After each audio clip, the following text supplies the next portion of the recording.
A homeless man prayed all night in front of a church, seeking help. The next day, he found a key with a message that led him to someone who offered him a second chance in life. The sun began to dip behind the hills, casting a warm orange glow over the city. The factory lights flickered off one by one as the employees said their goodbyes and hurried home. Michael watched from his office window as the staff left, nodding slightly to those who passed by. However, he wasn't in a rush to leave. The office, simple yet well organized, was his sanctuary, the place where he had spent countless hours, nights, and weekends. Michael had always taken pride in his work. He had started from the bottom as a worker in the same factory where he was now the manager, and his constant effort had led him to this position of responsibility. He felt that his success reflected who he was, a capable, strong man, and above all, the pillar of his family. With a deep sigh, he turned off his computer and stood up, grabbing his briefcase. He knew that Rachel, his wife, would be worried about his late return, as she always had been lately. "I'm late, but I'm working for everyone's benefit," he repeated to himself as he left the factory, trying to convince himself that his sacrifice was fair and necessary. The way home was familiar, but in his mind, it felt increasingly distant. He recalled how he used to feel excited returning home, how he would feel opening the door and being greeted by the hugs of his children, Ethan and Lily. But lately, something had changed. Rachel's smile was no longer as warm, and the knowing glances they once shared had turned into uncomfortable silences. Upon arriving home, he heard the sound of his children's voices from the kitchen. As he opened the door, Lily, his little daughter, rushed towards him with a bright smile. "Daddy!" she exclaimed as she leaped into his arms, and for a moment, the fatigue of the day vanished. "Hello, my princess," he said, lifting her up and kissing her cheek. But when his gaze met Rachel's, he noticed the shadow of concern on her face. She was in the kitchen, serving dinner with mechanical movements that showed the exhaustion that was consuming her too. Michael smiled at her, but Rachel only returned a dull look, lacking the spark that once lit up her eyes. She said nothing, but her silence spoke louder than any words. During dinner, the conversations were superficial. Lily excitedly shared stories about her day at school, while Ethan, now a teenager, barely participated, glued to his mobile phone. Rachel casually inquired about work, though her tone suggested she didn't care as much as she used to. Michael, sensing the discomfort, avoided delving into details. He didn't want to discuss the financial issues starting to emerge at the factory or the constant pressure he felt to maintain his position and meet everyone's expectations. However, something inside him knew that Rachel already suspected something was wrong. She had always had a sharp intuition. Since they met, she could read his gestures and the tone of his voice better than he could express himself. Years ago, that deep connection had bonded them. Now, it seemed to push them further apart. "You're very quiet. Is everything all right?" Rachel asked gently, but with a hint of reproach. Michael nodded, forcing a smile as he finished his plate. "Just work. A bit exhausting, but nothing out of the ordinary," he replied, trying to sound casual, even though they both knew there was more behind his words. Dinner ended in uncomfortable silence. Rachel cleared the dishes and went to the sink, while Michael helped Lily get ready for bed. Despite the tension, those moments with his daughter were what he valued the most. Lily's sweetness and innocence reminded him of what truly mattered, and every night, when he tucked her in, he felt that, despite everything, there was still a glimmer of light in his life. When he finally sat down on the sofa, exhaustion weighed heavily on his shoulders. Ethan, his eldest son, got up to head to his room without saying a word. Michael watched him, wondering when their relationship had grown so distant. He recalled when Ethan viewed him as a hero, the father who always had the answers and protected him from everything. Now, his son seemed to look at him with indifference, as if he were a stranger. The silence in the house, once a refuge, now felt like a burden. Rachel joined him on the sofa, but the emotional distance between them was palpable. She glanced at him sideways, wanting to say something but hesitating. "Michael, are you sure everything is okay at work?" she finally asked, her voice soft but heavy with concern. Michael hesitated before responding. He wanted to tell her the truth, to share the problems at the factory, the fear of losing everything he had built. But the words got stuck in his throat. He didn't want to show weakness. He didn't want to admit that, for the first time in a long time, he didn't have everything under control. "Yes, Rachel," he finally said, forcing a smile. "Don't worry. It's just a phase." Rachel looked at him a moment longer before slowly nodding, but the worry in her eyes didn't fade. She knew something was wrong, and although she didn't press him, Michael could feel the weight of her doubt. That night, when they went to bed, Rachel curled up on the other side of the bed, turning her back to him.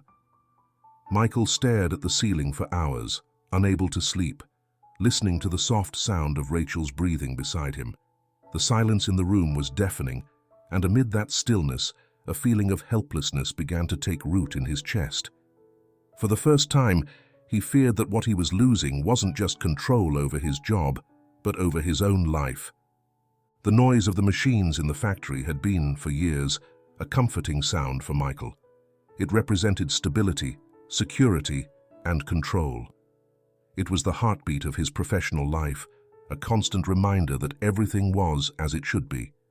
But now, that sound was fading away, like a distant echo of something rapidly vanishing. Michael sat in the conference room of the factory, his gaze fixed on the report in front of him.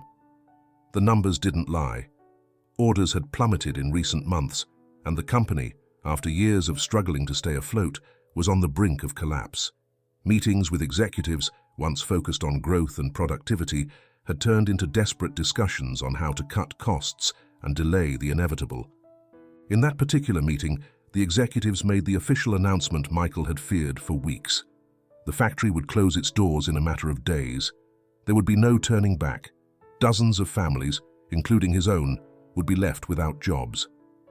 Michael's heart sank as he listened to the director's cold words. The silence in the room was deafening, broken only by the sound of chairs scraping as employees began to leave, dejected. Michael remained still. He felt as if his entire body were anchored to the ground. "It can't be," he thought. "Not now." His mind filled with images of his family, of Rachel, Ethan, and Lily. How could he tell them that he could no longer support them, that their stability, their home, their life was about to crumble? That night, when he arrived home, everything seemed to unfold like any other day. Rachel was preparing dinner, Lily was playing in the living room, and Ethan was in his room, likely glued to his phone or video games. Michael wanted to say something, to unburden the weight crushing him, but the words stuck in his throat. How could he explain to them that he had failed? During dinner, his silence was more noticeable than usual. Rachel, who knew every gesture of her husband, watched him several times but didn't ask. She knew something was wrong, but she also understood that Michael preferred to solve things in his own way, in his own time. However, that patience she had always had with him was beginning to wear thin. After dinner, Michael locked himself in the bathroom, staring at his reflection in the mirror for what felt like hours. The image staring back at him was a mix of exhaustion and confusion. How did I get here? He wondered. For so long, he had been the anchor of his family, the strong man who always had a plan. Now, he felt that all that control was slipping through his fingers. The following days became a haze of uncertainty. Michael tried to remain optimistic, searching for job offers, sending resumes, and calling old contacts, convinced he would find something soon. But days went by, and the responses never came. Every door he knocked on remained shut, and little by little, the optimism he had tried to project began to fade. At home, Rachel also started to feel the pressure. Bills piled up, savings dwindled rapidly, and the tension in the household grew with each passing day. Despite her efforts to be understanding and supportive, stress began to take its toll on her. She also started looking for work, trying to fill the gaps Michael couldn't, but her efforts only intensified his feeling of failure. One night, after a particularly intense argument, where Michael became irritable over the lack of progress, Rachel confronted him. "Michael, how much longer can we go on like this?" she asked, her voice filled with concern. "We can't just keep waiting for things to get better on their own. It's not just about us anymore, it's about the kids. Lily is asking why we're not doing the things we used to do, and Ethan is becoming more distant. You know that, right?" Michael's silence was his only answer. He knew Rachel was right, but he was trapped in his own pride, unable to admit what he felt. Fear. Fear of not being able to fulfill his role as protector, of losing his family's respect. He felt useless, invisible. Days turned into weeks, and then months. The situation worsened. Job interviews didn't go as he had hoped, and each rejection sank him further. Rachel, tired of his silence and carrying the household's burden alone, began to distance herself emotionally. The relationship they once had, filled with love and connection, was crumbling like the walls of an old house that had never been repaired. Unable to bear the pressure, Michael began to seek refuge in alcohol. At first, it was just a drink at the end of the day to calm his nerves, but soon, one drink turned into 2, and then 3. Alcohol became his escape, his way to evade the crushing reality. One night, while sitting alone in the living room with a nearly empty bottle before him, he heard Ethan's bedroom door open. His son, who had emerged from adolescence with a mix of rebellion and confusion, looked at him from the hallway. The expression on his face was one of pure disillusionment. "Drinking again?" Ethan asked coldly. "Mom is working all day and you do nothing." Ethan's words landed like a direct punch to Michael's gut. Silence stretched on as his son stared at him, waiting for a response that never came. Finally, Ethan turned around and went back to his room, slamming the door behind him. Michael sat in the darkness, feeling as if everything that had once mattered to him was crumbling around him. He had lost his job, but what hurt him most was that he was losing his family, the only anchor he had left in life. That night, with the empty bottle at his feet, Michael finally allowed himself to feel the despair he had been repressing. He realized that his life, once under control, was now out of his reach. And worst of all, he didn't know how to get it back. The air in Michael's home felt heavier by the day, as if the walls themselves were containing the tension that grew day by day. Dinner, once the center of family unity, had become a mechanical and almost silent act. The days when laughter and stories from Lily and Ethan filled the table had faded away, replaced by furtive glances, sighs, and the heavy presence of problems that no one knew how to solve. Sitting in his usual spot, Michael watched Rachel serve dinner in silence. He noticed she looked exhausted, not just physically, but emotionally. Her movements, once energetic and lively, were now slow and heavy, as if each day it became harder to bear the weight they both shared in their marriage. Ethan, for his part, sat with his face buried in his phone, practically absent from the world around him. He no longer exchanged words with his father, and when he did, they were short and filled with disdain. "How was school, Ethan?" Michael asked, forcing his tone, trying to break the uncomfortable silence. Ethan briefly looked up, wearing a mask of indifference. "Fine," he replied flatly, immediately returning to his phone. Michael felt a pang of frustration, but held back. Arguments with Ethan had become more frequent in recent weeks. His son, who once admired him, now looked at him as if he were a shadow of who he once was. Every time Michael tried to reach out, he found a higher barrier, a wall built with resentment and disappointment. Lily, sitting next to Rachel, fiddled with her food. Unlike Ethan, her innocence still kept her on the fringes of the conflict hanging over the family. Her big, curious eyes sparkled as she looked at her father, as if expecting everything to return to normal at any moment. But Michael knew things would never be the same again. "Dad, can we walk to the park tomorrow?" Lily suddenly asked, breaking the tense stillness of the table. Michael wanted to smile at her enthusiasm, but before he could respond, Rachel gently interjected, though her tone was clearly weary. "I don't think your dad can, Lily. He has important things to do," she said, avoiding looking at him as she cleared the empty plates from the table. Her words, though soft, carried a sharp edge Michael couldn't ignore. Rachel was not only exhausted by the situation, but also resentful. Since she had started working to support the family, she had tried to hide her frustration, but it was now evident that the tension was consuming her. "I can do it," Michael replied firmly, still looking at Lily. "Tomorrow, we will go to the park." Rachel paused in her task, but she said nothing. She didn't argue, but she also didn't smile or show any signs of approval. She simply continued with her work, leaving Michael with the feeling that his words made no difference. After dinner, while the kids prepared for bed, Rachel sat on the edge of Lily's bed, helping her with her pajamas. From the doorway, Michael watched the scene with a mix of nostalgia and pain. He used to be the one who tucked in his children, the one who told Lily stories until she fell asleep. Now, that ritual felt distant, as if it belonged to a life that no longer belonged to him. When Rachel exited Lily's room, their gazes met in the hallway. An awkward silence hung between them, a distance that felt impossible to bridge. Michael decided that night was the time to talk, to try to fix what was crumbling before them. "Rachel, we need to talk," he finally said, his tone more serious than he had intended. She looked at him, sighed, and nodded, as if she also knew this conversation was inevitable. "What do you want to say, Michael?" she asked, crossing her arms. There was no resentment in her voice, only exhaustion. "I don't know what's happening to us," Michael began, trying to find the right words. "I know things have been hard lately, but I'm trying to do my best. I just need you to give me more time." Rachel stared at him, her face hardening slightly.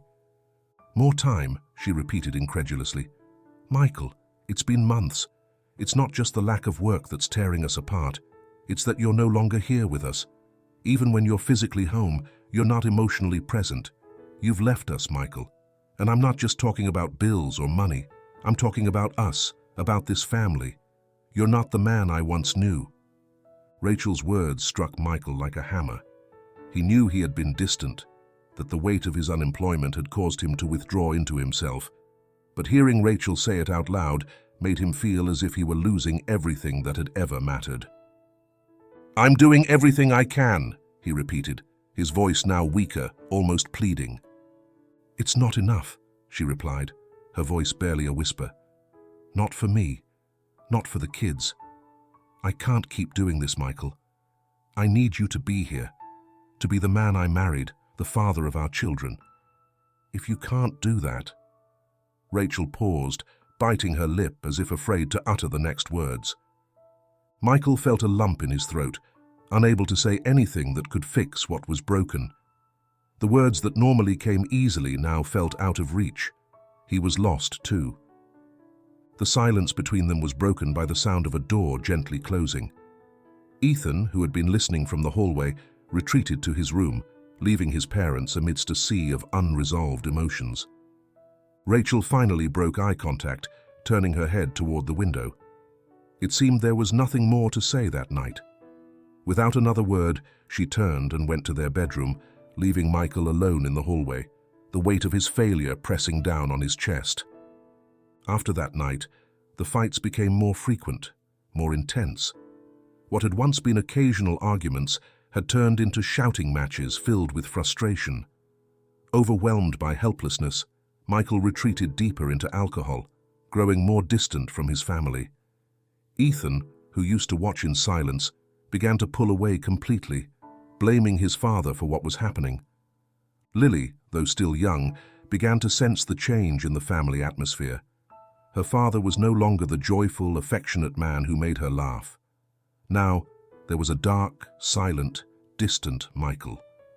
Although she didn't fully understand what was happening, she felt it in the air, in her mother's sad glances, and in the muffled shouts behind the walls. The home, once a refuge filled with love and laughter, had turned into a silent battlefield. And the most painful thing for Michael was that he didn't know how to stop it. He only knew that he was becoming increasingly alone, and that little by little, he was losing everything he loved most. The noise of voices mixed with the echo of rain hitting the windows. Michael sat in the living room chair, his gaze lost in the half-empty glass he held. It was a cold night, and the air inside the house felt heavier than ever. The arguments with Rachel had become routine, but this time something felt different. The words exchanged that night were not like before. They weren't mere outbursts of frustration. There was something deeper, something more final. Rachel stood by the kitchen door, her face hardened by fatigue and pain. The shouts from the previous argument still lingered in the air. Lily and Ethan, who had listened from their rooms, were now in the living room, keeping their distance. Ethan had his arms crossed, his dark gaze filled with resentment directed at his father, while Lily, scared, clung to Rachel's leg. Michael, however, could barely concentrate. He felt his mind clouded, not just by the alcohol he had consumed that night, but also by the overwhelming weight of despair. He knew things were wrong, that each passing day his relationship with Rachel and his children was crumbling further, but he didn't know how to stop it. He had tried to ignore it, to deny it, to avoid facing the truth. But now reality hit him hard. "I can't keep doing this, Michael," Rachel said, her voice muted but firm. "I can't keep pretending things will get better. Not while you're like this." Michael looked up, his eyes empty. He knew Rachel was right, but he couldn't find the right words to respond. Every time he tried to justify himself or explain what he felt more trapped. "I'm trying, Rachel," he finally said, his voice breaking from fatigue and alcohol. "I'm doing what I can." "What you can," she interrupted, her voice trembling with frustration. "This isn't enough, Michael. The kids are suffering. I'm exhausted. You're not the man I married anymore. I can't even remember the last time you looked at me like you were really here. You're so far away. So absent." Rachel brought a hand to her face, trying to control the tears that threatened to fall. Lily, hearing her mother's altered tone, looked at her father with confused eyes. She didn't fully understand what was happening, but she felt the sadness and anger in the air, and it terrified her. Ethan, on the other hand, stood still, a mix of rage and pain in his eyes. He understood more than his little sister, and for him, his father's silence felt like a betrayal. Michael looked at his children, and for a moment, guilt pierced through him like a knife. He knew he had failed, not just Rachel, but them too. He had let his despair control him, dragging him into an abyss he didn't know how to escape. And now, he was paying the price. Rachel took a step toward him, her hands trembling slightly. "I'm leaving, Michael," she said, her voice finally breaking. "I can't do this anymore. I need to think of the kids. I need to think of myself. This is killing us all. I can't stay here waiting for something to change. I can't keep watching you destroy yourself and drag us down with you." Her words hit Michael with devastating force. The glass in his hand trembled, and in a clumsy movement, he dropped it to the floor, spilling its contents. The sound of the glass shattering echoed in the room, like an echo of his own inner break. "No, you can't leave," Michael said, his voice barely a whisper. He knew it was a futile plea, but he couldn't accept what was happening. Rachel shook her head, tears streaming down her face now. "I'm sorry, Michael. I've tried everything I can, but there's nothing more I can do. I can't save you anymore, and I can't allow you to destroy our children in the process. This is my only option left." Michael wanted to say something, anything, but the words wouldn't come. The looks from his children, the tears of his wife, everything that had once been his life, now seemed to be slipping through his fingers like sand he couldn't hold on to. Rachel bent down to take Lily's hand, who, confused, clung even tighter to her mother. Ethan, without saying a word, grabbed the backpack he had prepared for days as if he had known this moment would arrive sooner or later. Without looking at his father, he headed for the door. "We'll stay with my sister for now," Rachel said as she walked toward the exit. "I don't know what will happen next, but for everyone's sake, I hope you find a way out of this, for yourself and for them." And with that, Rachel left the house, taking the children with her. The door closed with a dull sound, leaving him alone in the empty house. Michael stood in the center of the living room, feeling how the silence enveloped him like a cold blanket. Reality finally hit him with full force. His family, his anchor, the only reason that had kept him standing over the past few months, was gone. There was no turning back. Everything he had built, everything he had been, was destroyed. The broken glass at his feet was an exact reflection of how he felt inside. Shattered, irreparable. That night, Michael couldn't sleep. He sat on the sofa, staring blankly into the void, listening to the echo of voices that once filled the house. Everything felt surreal, as if he were trapped in a nightmare from which he couldn't wake up. But he knew this wasn't a nightmare. It was his reality. In the following days, the silence in the house became unbearable.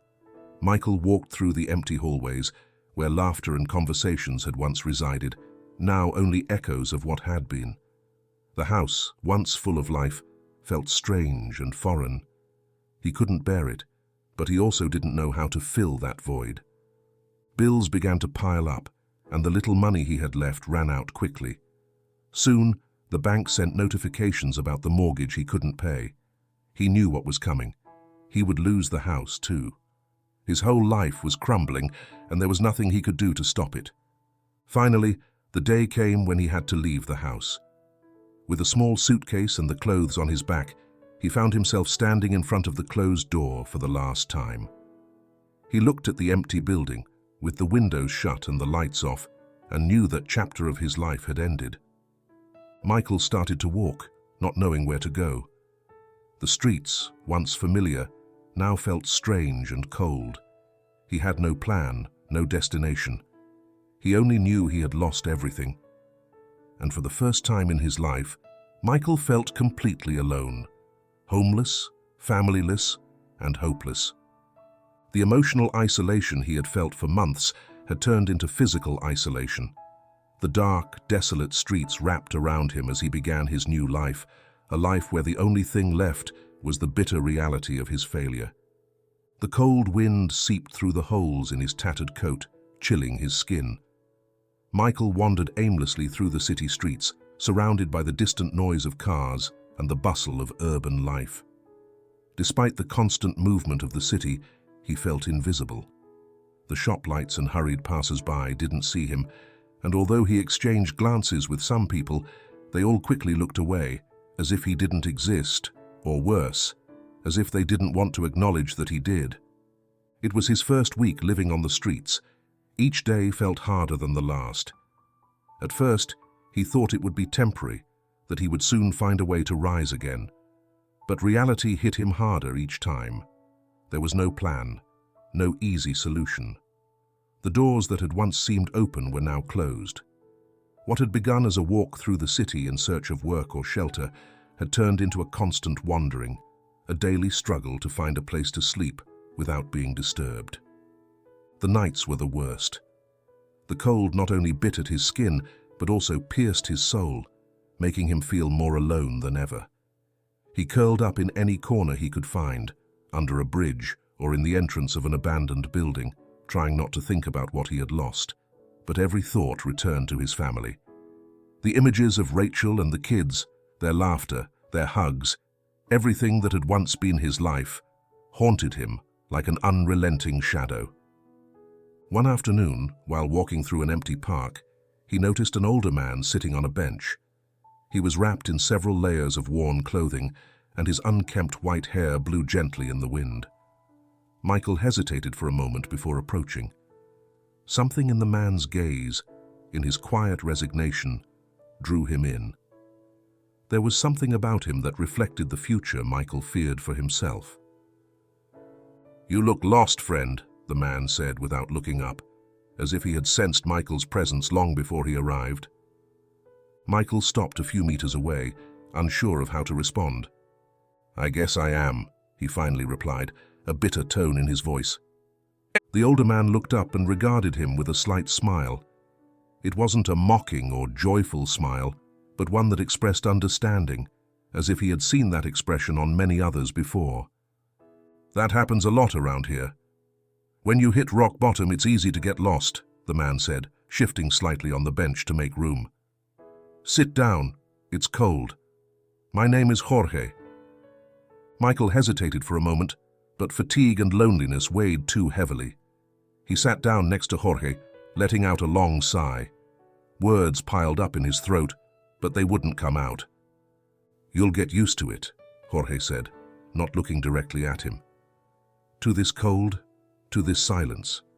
At first it's hard, but over time, it stops hurting as much." Michael looked at him, surprised by the calmness in his voice. Jorge seemed to have accepted his fate, as if pain and struggle no longer held power over him.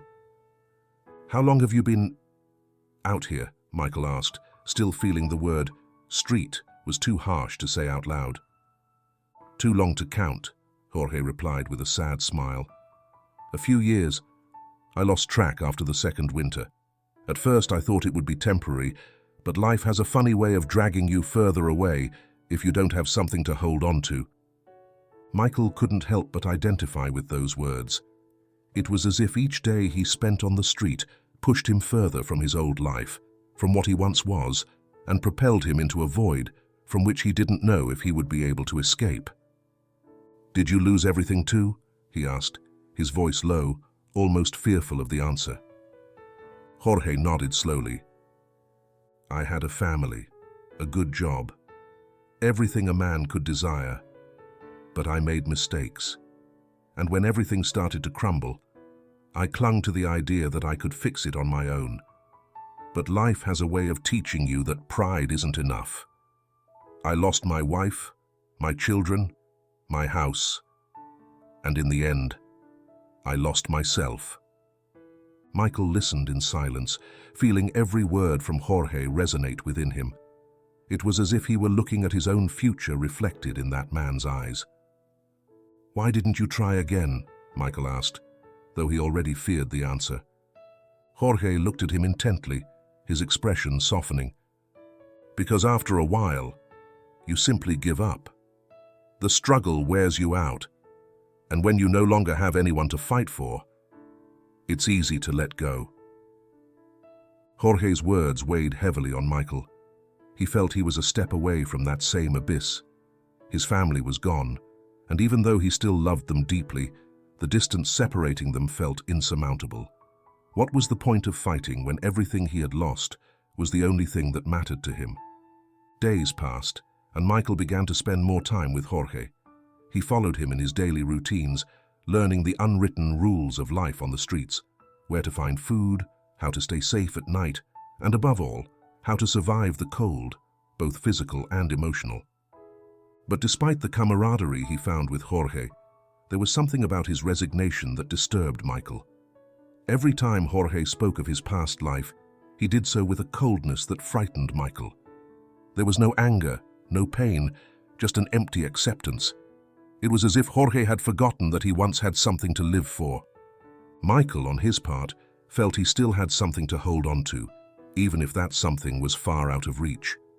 He still thought about Rachel, about Lily and Ethan. He wondered if they were okay, if they thought of him. But every time those thoughts surfaced, the pain quickly crushed them. How could he face them again after everything he had done, after failing them so completely? One night, while both of them sheltered under a bridge, Michael couldn't help but ask, "Do you think you could have changed things? Start over?" Jorge, pulling his old coat tighter around him, looked at Michael through the darkness. He paused for a moment, as if deciding what to respond. "I don't know, Michael. But there's something I learned over the years. Change doesn't happen because you want it to. It happens because you take control, because you decide to get up and not let life consume you. But I let it pass. I let life beat me. And when you do that for so long, There's no going back. Jorge's words echoed in Michael's mind as the night's chill enveloped him.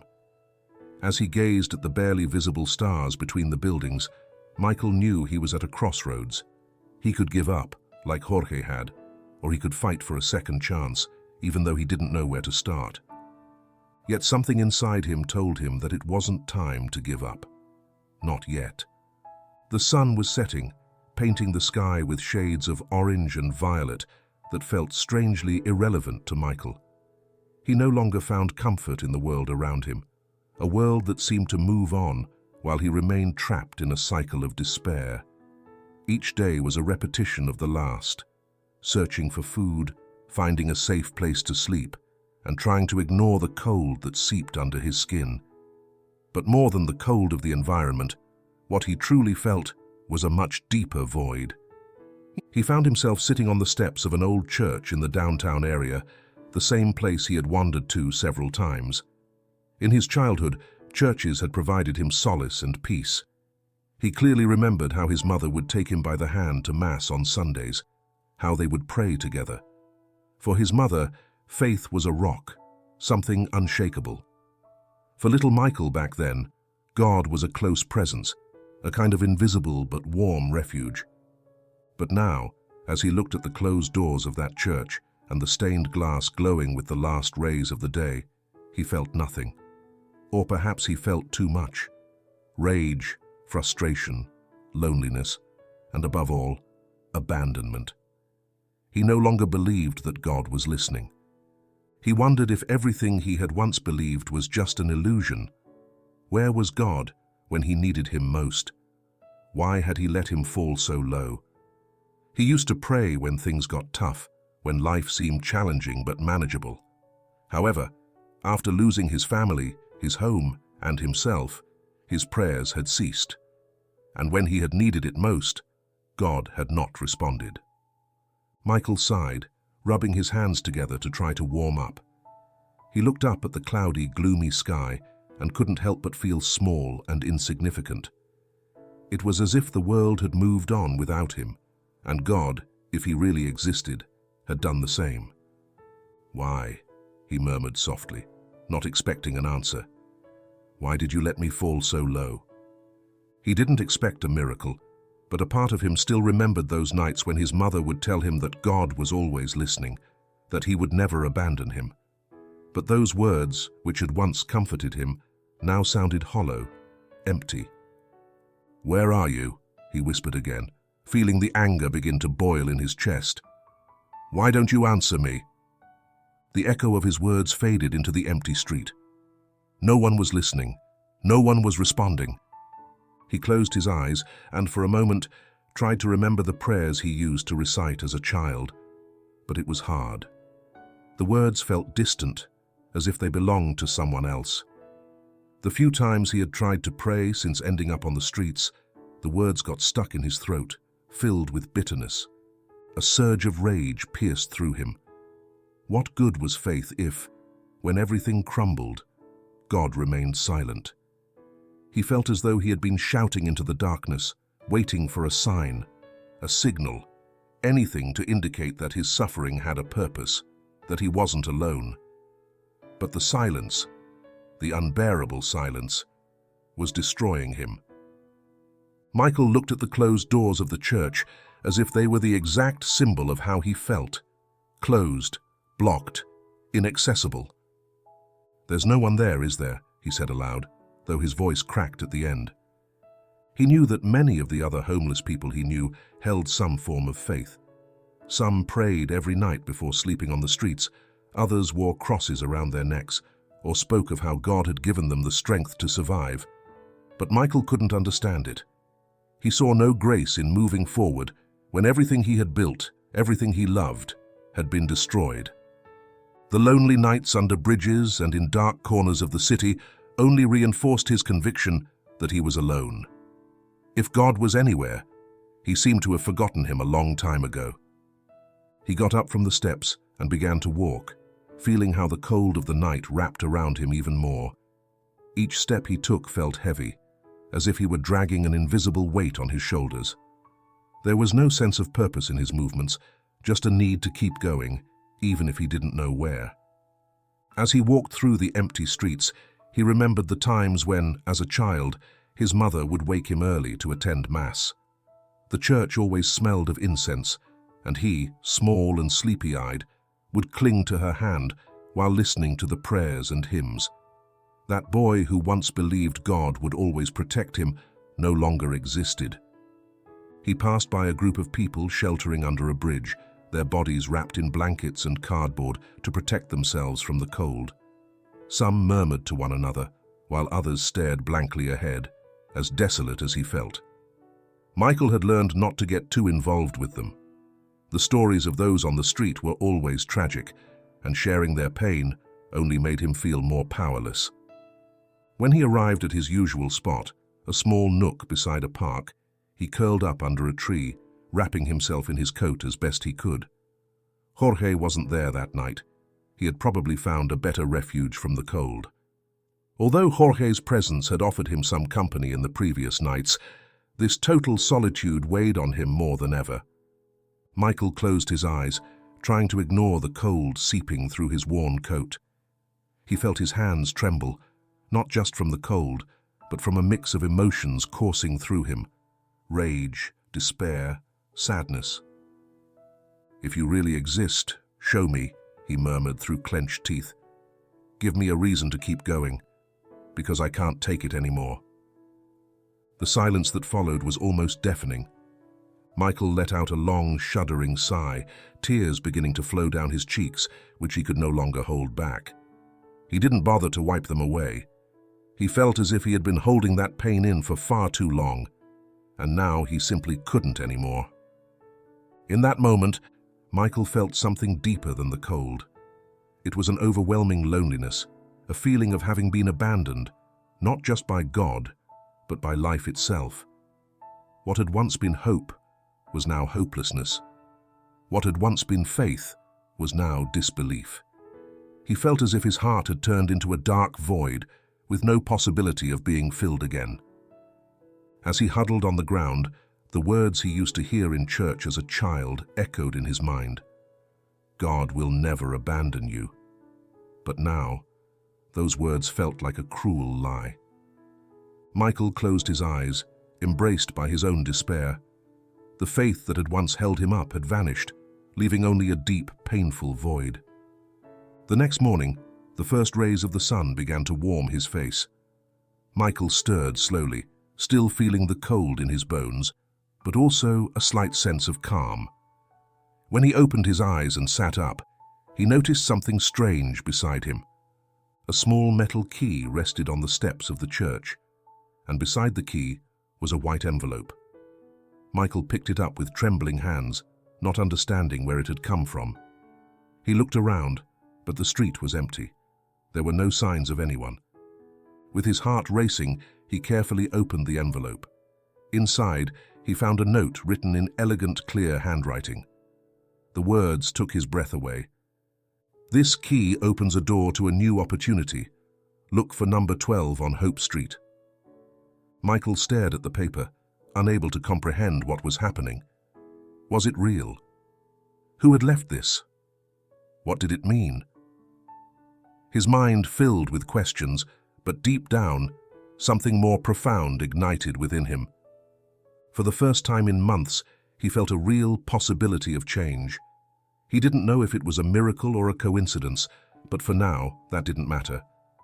He had prayed for a sign, and there, before his eyes, was the answer. Michael remained motionless on the church steps, the small key clenched in his hand, and the white envelope still trembling between his fingers. The dawn was just beginning to color the sky, and the morning light illuminated the city around him, but he couldn't take his eyes off those words inscribed on the paper. Who had left this? Why? Questions surged in his mind, one after the other, but he had no answers. All he knew was that, for some inexplicable reason, he had asked for a sign the night before, something to give him a reason to move forward, and that morning he had awakened to this. He looked again at the key in his hand. It was small, made of cold, worn metal, but it looked strangely ordinary, like the kind that opens doors in old buildings. He wondered if this was just a cruel joke, some kind of game by someone who had seen his misery and decided to have fun at his expense. But then, who would have seen him? The street had been deserted when he fell asleep. The thought that this might be something more, something out of the ordinary, terrified him almost as much as it filled him with a faint hope. In the past few months, his life had been full of disappointments, and the possibility of believing in something, in someone, made him feel vulnerable. Still, something inside him ignited. A small voice told him that maybe this was what he had been waiting for. And if it wasn't, if it was just a cruel joke, at least he would have a direction to go, a purpose instead of wandering aimlessly. Hope Street, number 12. He stood up, carefully folding the paper and putting it in his coat pocket. He gripped the key tightly, as if it were his only anchor. His feet began to move almost automatically, propelled by a mix of curiosity, doubt, and a spark of hope. The journey to Hope Street took him through parts of the city he no longer recognized. In his former life, Michael had known that area well, filled with industrial buildings and factories, some still operating, others closed for years. However, the time he had spent on the streets had distanced him from that world. Each step he took pulled him further away from the familiar and closer to the uncertain. Hours passed as he walked, crossing neighborhoods in silence, feeling the weight of the key in his pocket with every step. As he neared his destination, doubts began to invade his mind. What if he found nothing?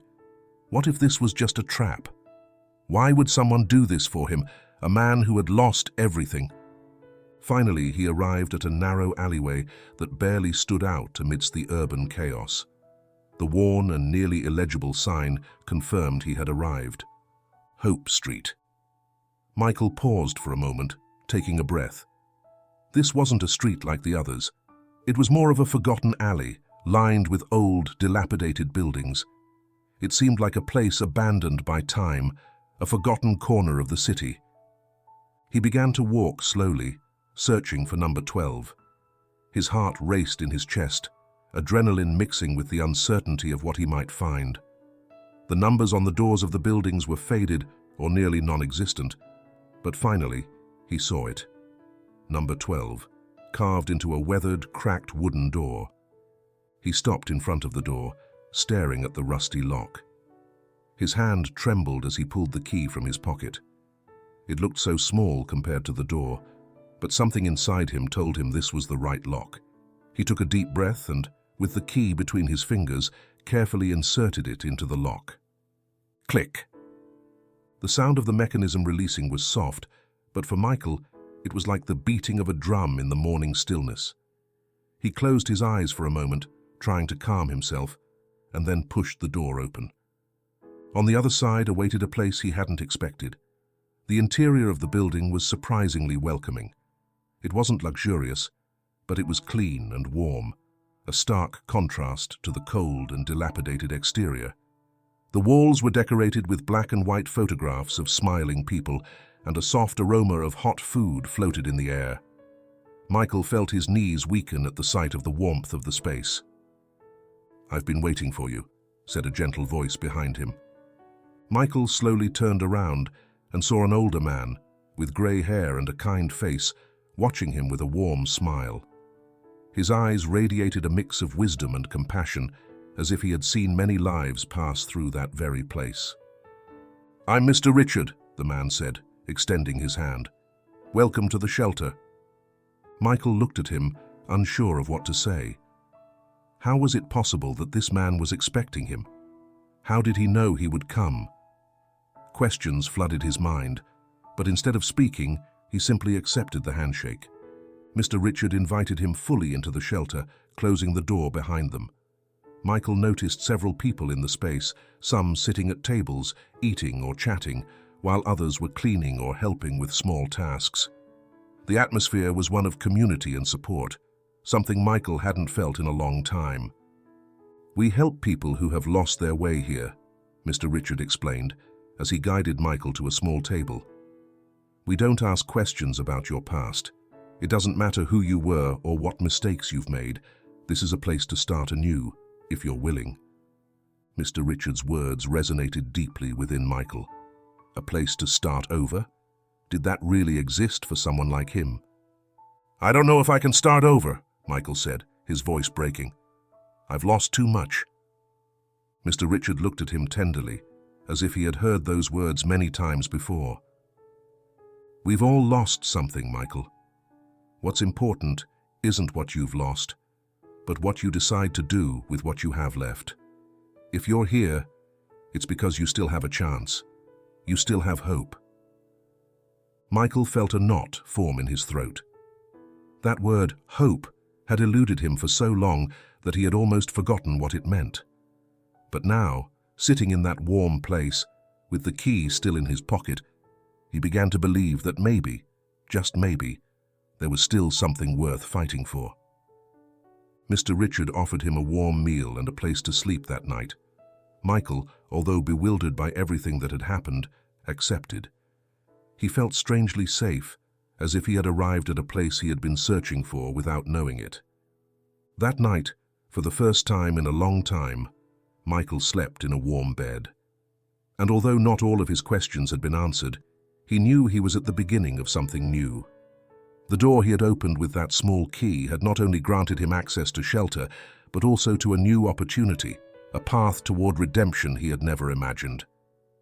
The first ray of light that streamed through the window of the small room slowly awakened Michael. He had slept deeply for the first time in months, perhaps years.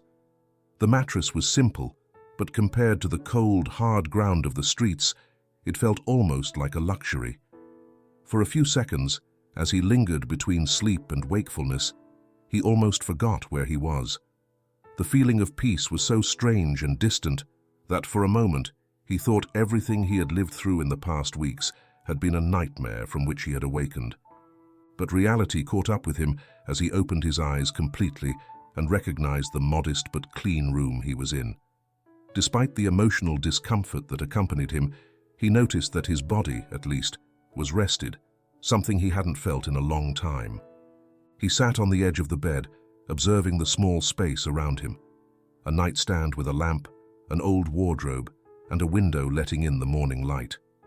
The sound of activity outside filtered softly through the walls, voices, footsteps, perhaps people working. Michael took a deep breath. For the first time in a long time, he didn't have to worry about where he would find his next meal or where he would sleep that night. He slowly stood up, feeling the stiffness in his muscles after weeks of sleeping in cold, hard corners. He approached the door and, feeling a bit nervous, opened it. On the other side, a narrow hallway led him to a common room where he found several people seated, having breakfast and chatting in a warm atmosphere. The shelter was much livelier than he had imagined, and seeing others in such a tranquil environment brought him a strange mix of relief and confusion. "Good morning, Michael," said a familiar voice. Turning his head, he saw Mr. Richard standing near the entrance to the kitchen. The elderly man looked at him with his characteristic serene smile, one that seemed capable of penetrating any layer of pain. There was something in the way Mr. Richard looked at him that wasn't judgment or pity, but understanding. "Good morning," Michael murmured, unsure of how to act in that space. Mr. Richard invited him to come closer, guiding him to a table where a simple but hearty plate of food awaited him: bread, eggs, and a steaming cup of coffee. Michael, who hadn't eaten properly in days, sat down without hesitation and began to eat, almost without speaking. The hot food filled him in a way he had forgotten. "This place is a refuge, as you see," Mr. Richard said, sitting across from him. "It's a space for those like you who have lost their way. We don't ask about anyone's past. We don't care how they got here. We just want them to find peace, at least for a while, and if they wish, a new direction in life." Michael chewed slowly, absorbing those words. It seemed unreal that such a place existed, that someone like Mr. Richard dedicated his life to helping complete strangers without asking for anything in return. "How long have you been doing this?" Michael finally asked, unable to contain his curiosity. Mr. Richard smiled as he clasped his hands on the table. Many years, Michael. More than I can count. I too had a different life once, a life that crumbled before my eyes. I lost my wife and son in an accident, and for a time I felt just like you, lost, empty, without a reason to go on. But over time I found a purpose, and that's how this shelter was born. Michael set his fork aside, surprised by Mr. Richard's sincerity. He hadn't expected someone like him, who seemed to have everything under control, to have gone through so much pain. How did you do it? Michael asked, his voice wavering. How did you move on after losing so much? Mr. Richard looked at him patiently, as if he had answered that question many times before. It wasn't easy, Michael. The pain will always be there. It doesn't go away. But what changes is what you decide to do with it. I accepted that I had lost my family, but I also understood that there were many people in the world who needed help. People like me who had lost their way. So instead of remaining stuck in my own pain, I chose to turn it into something positive. I found a purpose in helping others find their path. Mr. Richard's words resonated deeply with Michael. He had never thought of pain in that way, as something that could be transformed into purpose. For so long, his suffering had been a chain that kept him trapped, unable to see beyond his own despair. Mr. Richard continued speaking, his voice soft and reassuring. Everyone who arrives here has their own story, their own pain. But what matters is not the pain itself, but what we do with it. This shelter is a place where you can heal, where you can start to rebuild what you've lost. It's not easy, and it doesn't happen overnight, but it does happen. Michael said nothing, but his thoughts swirled around what he had just heard.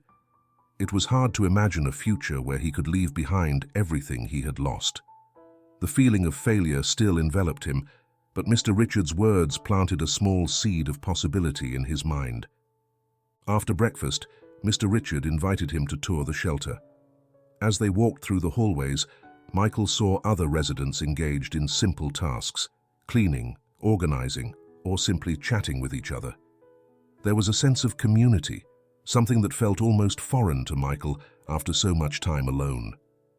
However, something about this place made him feel that maybe this could be the first step toward climbing out of the pit he had fallen into. If you decide to stay, Michael, I would like you to take on some responsibilities here, Mr. Richard said as they walked. Nothing complicated, just helping to keep the place tidy. Cleaning, organizing, small things. Not just for us, but for yourself. It's important to have something to do, something that gives you structure while you heal. Michael nodded, grateful for the opportunity to contribute, even in such simple tasks. He knew he couldn't expect significant changes right away, but he felt that having a routine, something that provided a daily purpose, was a good start. In the following days, Michael began to adjust to life at the shelter. He spent his mornings helping to clean the hallways, organizing the common areas, and assisting in the kitchen. Although the tasks were simple, he started to find a kind of calm in the repetition. Each small act, like sweeping the floor or washing dishes, gave him a sense of control he hadn't felt in a long time. As time passed, Michael also began to get to know the other residents. Some, like him, had lost everything. Others were struggling to reintegrate into society after having been in prison or facing addiction issues. Each person had a story, and in those stories, Michael found comfort. He was not the only one who had hit rock bottom, and he wasn't alone in his struggle to find a way out. However, there was still a part of him that couldn't let go of his past. Even though the shelter offered him a temporary respite, images of Rachel, Ethan, and Lily lingered in his mind. He wondered if he would ever be forgiven, if he could ever be part of their lives again. The fear of facing that possibility still paralyzed him. One night, after everyone had retired to their rooms, Michael sat alone at one of the dining tables, gazing at his reflection in the window. Mr. Richard approached him, sensing that something was troubling him. "You're still thinking about your family," he said softly, without Michael needing to say a word. "I can't stop," Michael replied with a sigh. I lost everything that mattered to me, and while I'm grateful for this place, I don't know if I'll ever be able to get back what I lost." Mr. Richard watched him in silence for a moment before speaking. "Recovering what you've lost isn't always possible, Michael. But what you can do is work on becoming a better person. It's not easy, and it will take time. But if you keep moving forward, one step at a time, you'll discover that life can surprise you." Mr. Richard's words resonated in Michael's mind. For the first time, he began to believe that, although the road would be long, maybe, just maybe, there was still hope for him. The days at the shelter began to acquire a familiar routine for Michael. Each morning, he would wake up early, help prepare breakfast, and then assist in cleaning the place. The daily tasks provided him with a structure that, while simple, was beginning to give him something he hadn't had in a long time, a sense of stability. However, even though he had started to feel more comfortable at the shelter, Michael still felt like a stranger in his own body, as if he didn't quite fit anywhere. Despite Mr. Richard's efforts to create an atmosphere of community, Michael often avoided lengthy conversations with the other residents.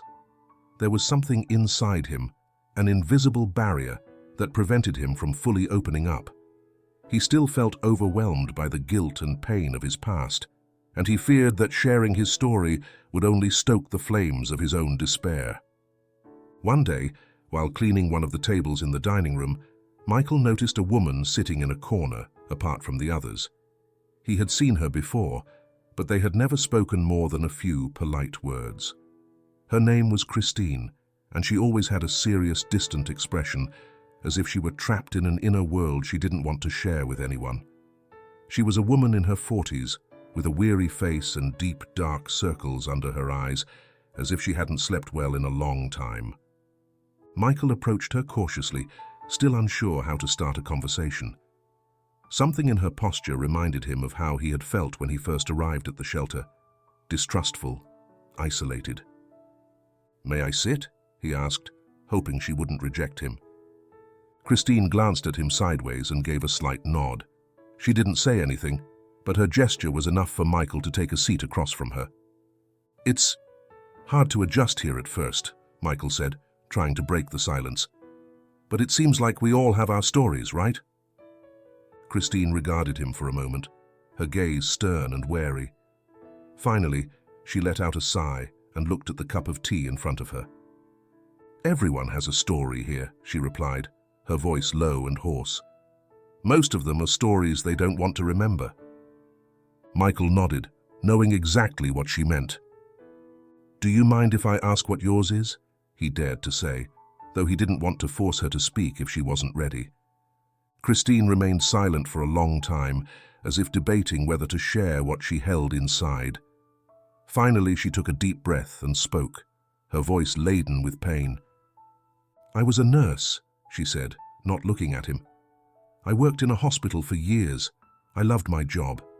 I felt like I was doing something important, helping people. But one day, something went wrong. I was accused of negligence. A patient died, and even though I knew it wasn't my fault, someone had to take the blame. My reputation was shattered. I lost my job, and with that, everything else."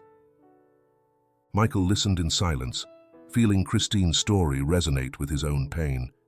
He knew what it was like to lose everything in an instant, to watch the world crumble without being able to do anything to stop it. "I tried to fight," Christine continued. "I tried to prove it wasn't my fault, but the system always crushes you. When I lost the trial, I also lost my home, my friends, everything. I ended up here, like so many others, invisible to the world." Michael nodded, understanding every word she spoke. "I know what that's like," he said softly. "I lost everything too. My family, my job. Everything crumbled, and I was left with nothing." For the first time, Christine looked directly at him, and in her eyes he saw a glimmer of understanding. Although they came from different worlds, they shared the same pain. In that moment, something broke between them. Not the physical distance, but the emotional barrier that had separated them. Michael realized that, like him, Christine was trying to navigate her own storm. "Do you think we'll ever be able to be who we were again?" Christine asked, a mix of hope and resignation in her voice. Michael didn't know how to respond. Deep down, he asked himself the same question every day. "I don't know," he replied honestly. "But I believe that here, at least, we can start to rebuild something. Mr. Richard has made me think that even if we can't go back to who we were, maybe we can be someone better, someone new." Christine let out a faint smile, though bittersweet. "That sounds nice, though it's hard to believe sometimes." Michael nodded, understanding her. "Me too." The conversation faded into silence, but there was something comforting in the quiet company they shared. For the first time in a long time, Michael felt that he had made a genuine connection with another person. The shelter was not just a roof over their heads. It was a place where they could share their pain without being judged. A few days later, while Michael was in the kitchen helping to wash the dishes, he met David. David was younger than him, probably no more than 30, with a hardened expression from life on the streets. Unlike Christine, David didn't try to hide his anger or frustration. Since arriving at the shelter, he always seemed on edge, as if ready to confront the world at any moment. Michael had noticed that David didn't interact much with the other residents.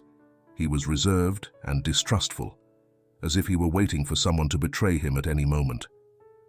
One afternoon, as they both cleaned the kitchen after dinner, Michael decided to break the ice. "I haven't seen you talk much with the others," Michael commented, trying not to sound intrusive. David glanced at him sideways, his face set in hard lines. "I don't need to talk to anyone," he replied curtly. "Everyone here has their own problems. I don't need to add mine to the mix." Michael didn't let David's tone intimidate him. He knew that people who put up such tough defenses did so out of fear of being hurt again. "I understand," Michael said, "but sometimes talking helps, even if you don't believe it." David set down the dishes and turned to Michael, his eyes filled with a mix of rage and pain. "What do you know about that?" he asked harshly. "You have no idea what I've been through." Michael looked at him calmly, recalling that he too had felt that same kind of anger. "Maybe not," he replied, "but I know what it's like to lose everything. I know what it's like to feel like the world has abandoned you, that you have no chance left. If you want to tell me your story, I'm here to listen. If not, I'll understand." David stared at him in silence for a moment, as if deciding whether he could trust him. Finally, he let out a sigh and began to speak, though his tone remained heavy with frustration. "I was in prison," he said bluntly. "I made mistakes, big mistakes, but since I got out, everything I've tried to do to fix my life has been useless. No one gives you a second chance. People only see a criminal, no matter how hard you try to change. So why bother? Why keep going when the world has already decided who you are?" David's words resonated deeply with Michael. He knew what it was like to feel trapped by the past, by the mistakes one had made.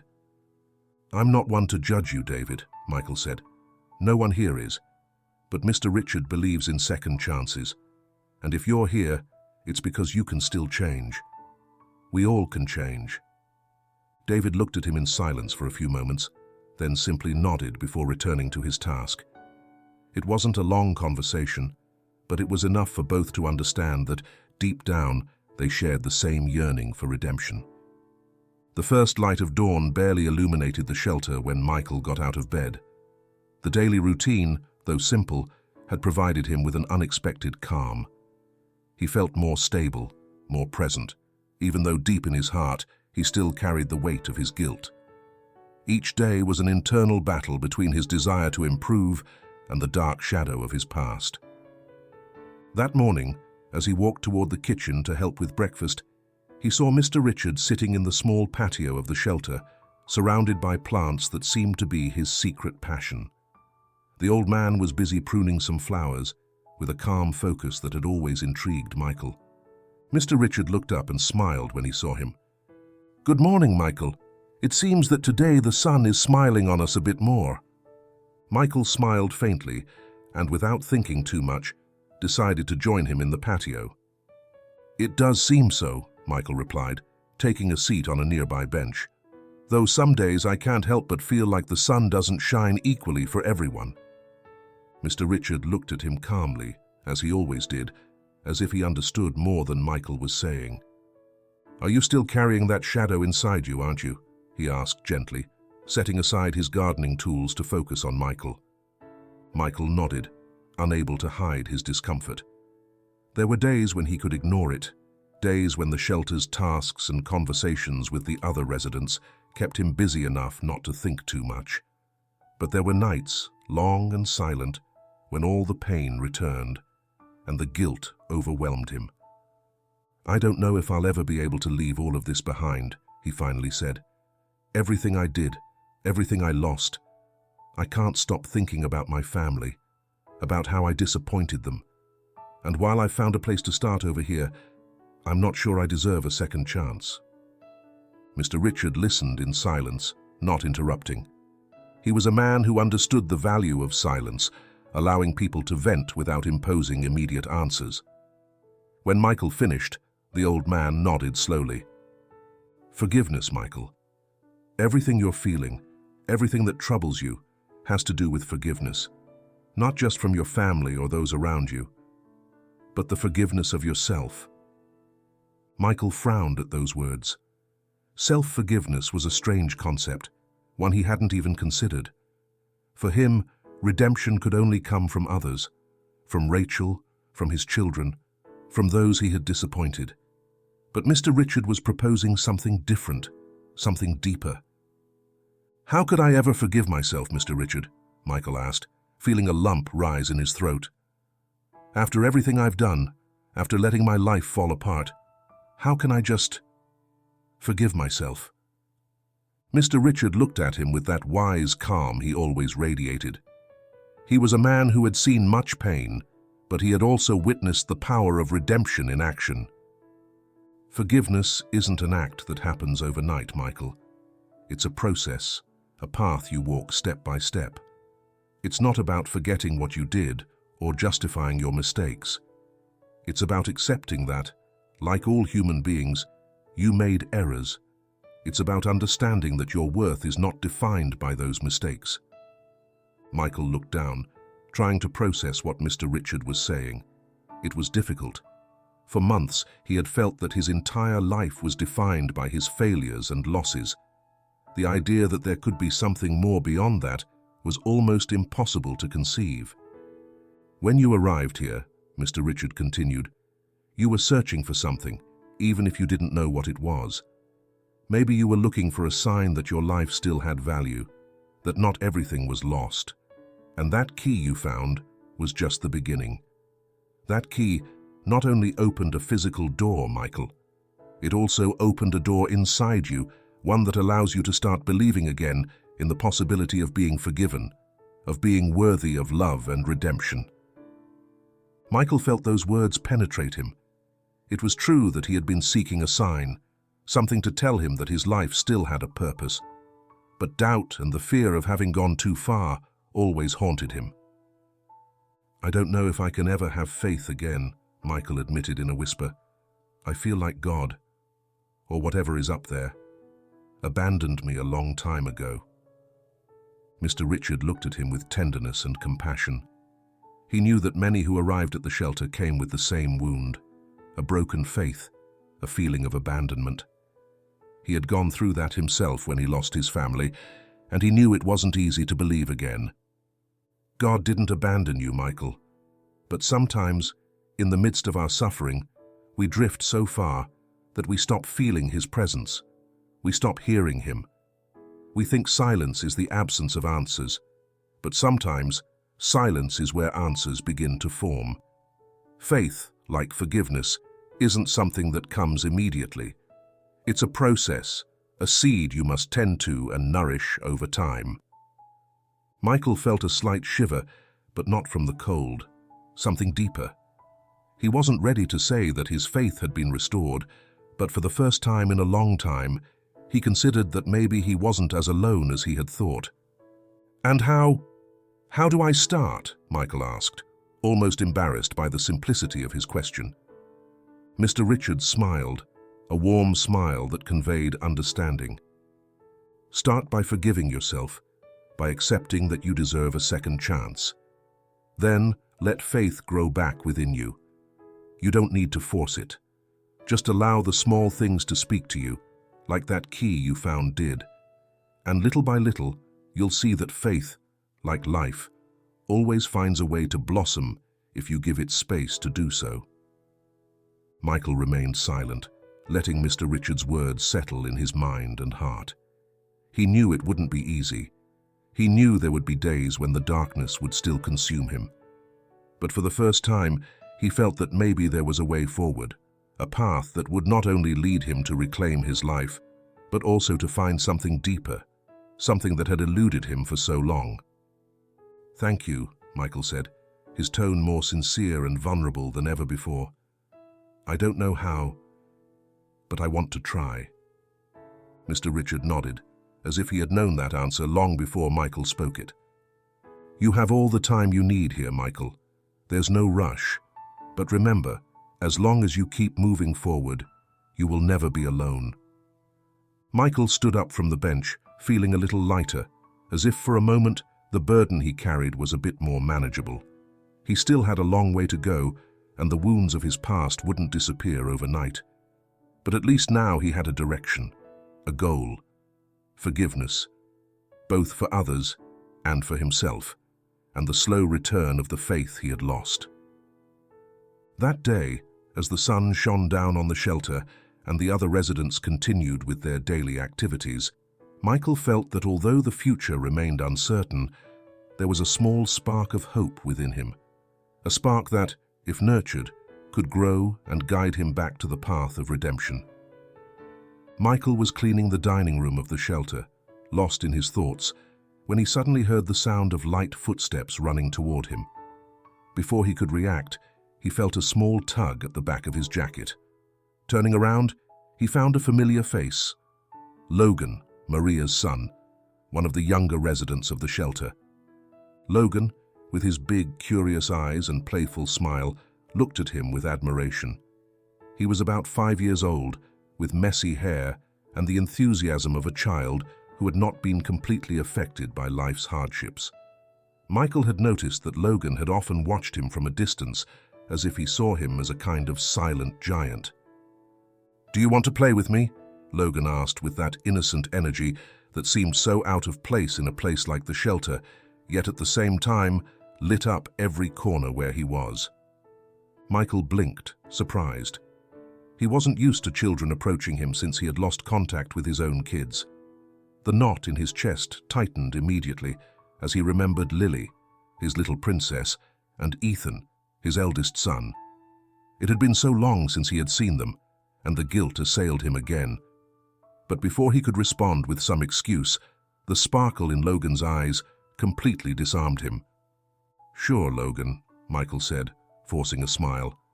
"What do you want to play?"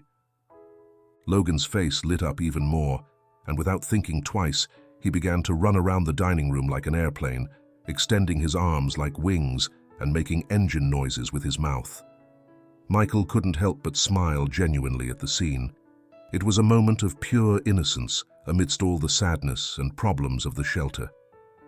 Determined to participate, Michael lifted his arms and began to fly with Logan, spinning through the air and following the boy's lead. Laughter filled the dining room, and for a brief moment, Michael felt transported to a life he had left behind. The weight of guilt and pain slightly faded as he played with Logan, and although he knew this feeling was temporary, he embraced it with all his might. When they finally stopped, exhausted from flying, Logan sat in one of the chairs with a beaming smile. "You're really strong," Logan said. "My mom says that when dads are strong, kids can feel safe. Are you a strong dad?" The question hit Michael like a hammer to the chest. He hadn't expected such a deep conversation with a small child. But Logan's words brought back all the memories of his former life, of the times when Ethan and Lily looked at him with admiration, as if he were the hero of their lives. Michael sat next to Logan, trying to maintain his composure. "I used to be a strong dad," he replied softly. "But I made mistakes, and now I'm not so strong anymore." Logan frowned, as if trying to process that information. "Can you be strong again?"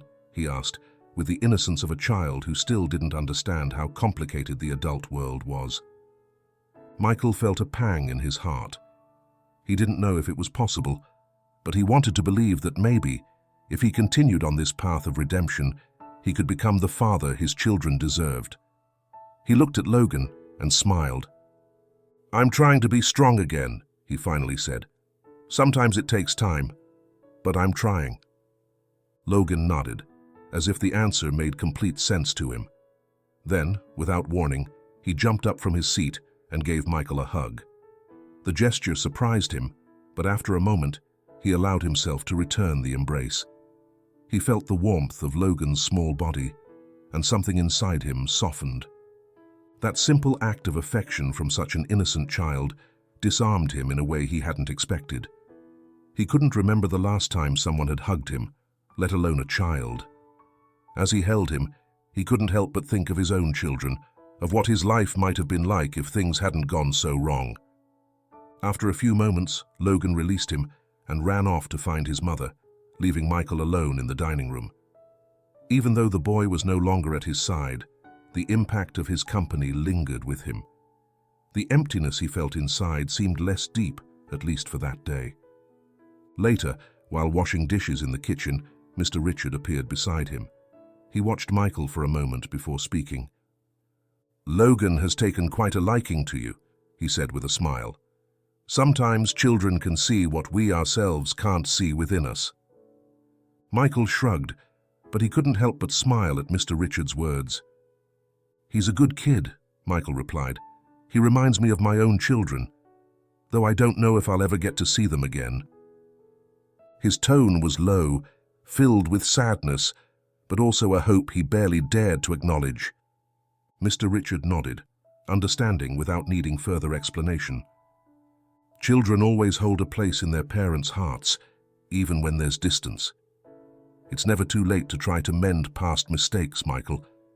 Maybe you can't turn back time, but you can start to build a different future. Michael reflected on those words as the hot water ran over the dishes. He had been so focused on his own suffering that he hadn't considered the possibility of still being a father to Ethan and Lily, that he might still have a chance, however remote, to reconnect with them. Logan had reminded him of what it was to be a father, and with that connection came the desire to be better, to do something with the time he had left. "Do you think they could ever forgive me?" Michael asked quietly, almost fearing the answer. Mr. Richard paused for a moment, as if choosing his words carefully. "Forgiveness isn't an easy or immediate path," he finally replied. "But as long as you have the willingness to change, there's always a possibility of finding forgiveness. You can't control it, but what you can do is show them, yourself and them, that you've changed, that you are a different man than the one who lost them." Michael let out a long sigh. He knew the road would be long and difficult, but now at least he had a small spark of hope. Logan had reminded him that he was still capable of caring, protecting, and loving. And if he could do that with a child in the shelter, maybe he could also learn to be the father his own children needed again. That night, before going to sleep, Michael found himself praying again, though in a more natural and sincere way than before. He didn't ask for miracles or instant solutions. He simply asked for strength, patience, and the opportunity to be worthy of his children's forgiveness and love. For the first time in a long time, he felt that not everything was lost. The routine in the shelter had become a balm for Michael. Each day, he felt a little stronger, a little more capable of facing the shadows of his past. The small tasks he performed, the moments shared with Logan, and the quiet conversations with Mr. Richard had given him a sense of stability he hadn't experienced in a long time. However, even as he began to feel more in control, Michael knew he couldn't stay in the shelter forever. This place had been his refuge, his safe harbor. But eventually, he would have to face the outside world. The thought scared him. Outside awaited the memories of his former life, the streets where he had fallen so low, and above all, the void of having lost his family. One morning, while finishing sweeping the patio, Mr. Richard approached him with an expression that mixed seriousness and a faint smile. Michael noticed immediately that something different shone in Mr. Richard's eyes. "Michael," he said softly, "I have something important to tell you. Can we talk for a moment?" Michael set the broom aside and wiped his hands on the apron he was wearing. He knew that when Mr. Richard asked for a serious conversation, it meant something significant was coming. He followed him to one of the small tables in the dining room, where they both sat down. Mr. Richard took a moment before speaking, as if he were carefully choosing the right words. "I've been talking to some contacts in the city," Mr. Richard began. "People who have businesses, small factories and other ventures. And I've arranged something for you."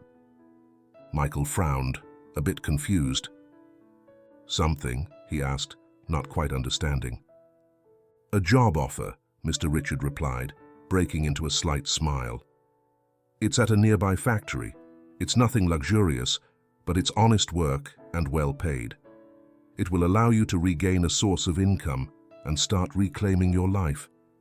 The decision is yours, of course, but I believe it's an opportunity you shouldn't pass up."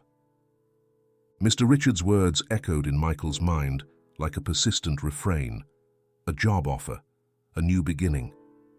For months he had been surviving, trying to get back up after his fall, and now, suddenly, the chance to start anew was in front of him.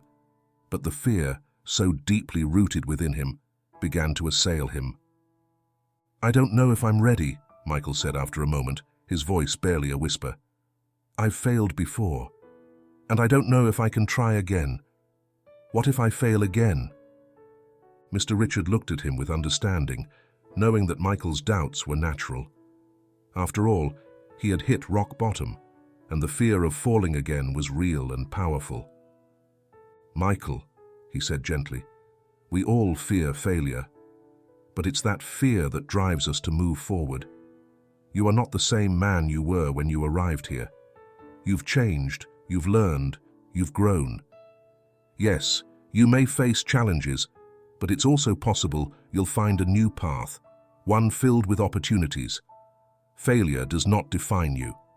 What you do after you fall, that is what defines who you are." Mr. Richard's words struck a deep chord in Michael. For months, he had lived with the notion that his past had utterly destroyed him, that there was no possibility of being the man he once was. But here he was, with an opportunity before him. Could he really start over? "It's not just for me," Michael murmured, feeling the weight of what he was saying. "It's also for my family. I haven't spoken to them in so long. I don't know if I can do this without first making things right with them." Mr. Richard nodded slowly. "I understand that, Michael. But sometimes the best way to repair what we've broken is by demonstrating with our actions that we are willing to change. This job could be the first step toward that reconciliation. It's not the end of the road, but the beginning of a new one.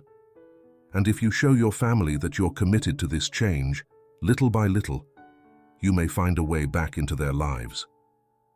Michael felt the weight of those words. He knew Mr. Richard was right. He couldn't keep waiting for things to improve on their own. If he wanted to win back his family, if he wanted to redeem himself in front of them and himself, he would have to act. He would have to take risks. "What kind of job is it?" he finally asked, his tone more resolute. Mr. Richard smiled, recognizing the change in Michael's attitude. "It's at a small local factory that makes spare parts for agricultural machinery. The work is physical, but it's something you've done before. And most importantly, the owner is someone who believes in second chances, just like I do. If you accept, you could start next week."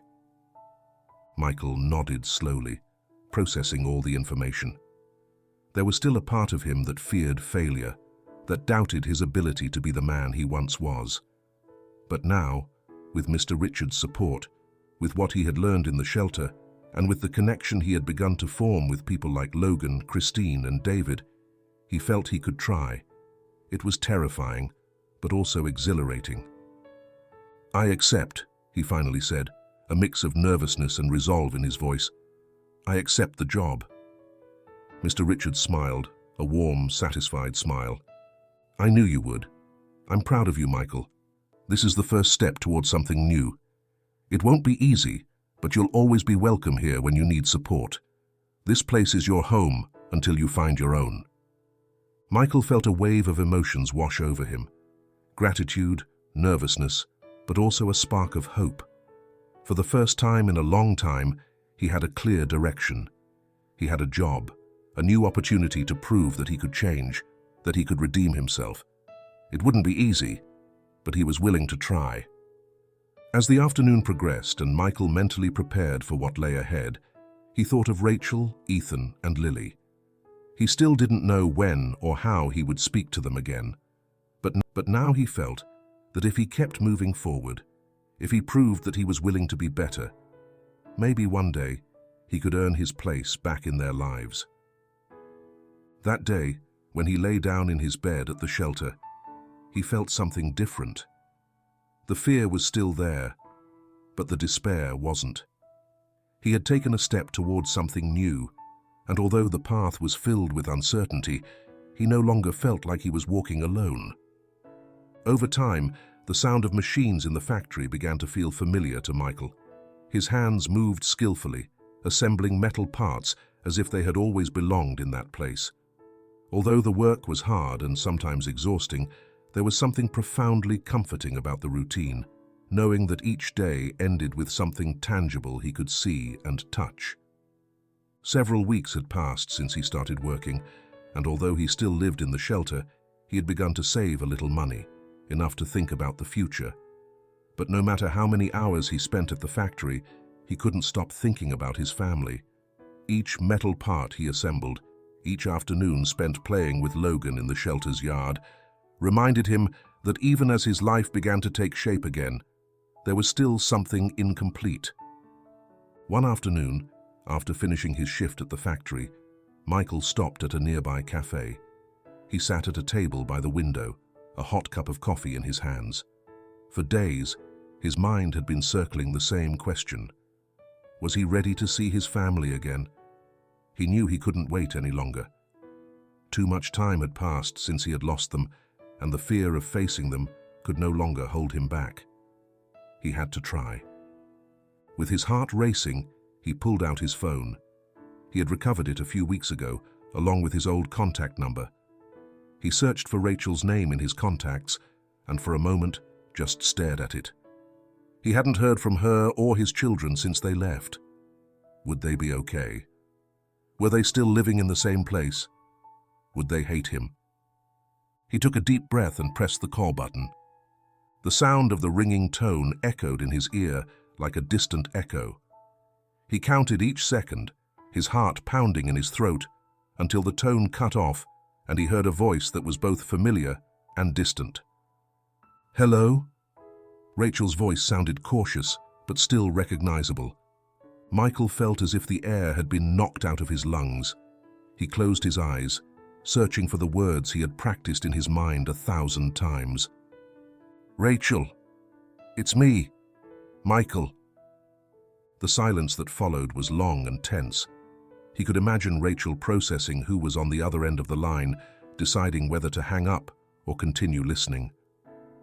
"Michael," she finally said, her voice low, filled with surprise and maybe even pain. "Why are you calling?" Michael swallowed hard. He knew the words that followed were crucial.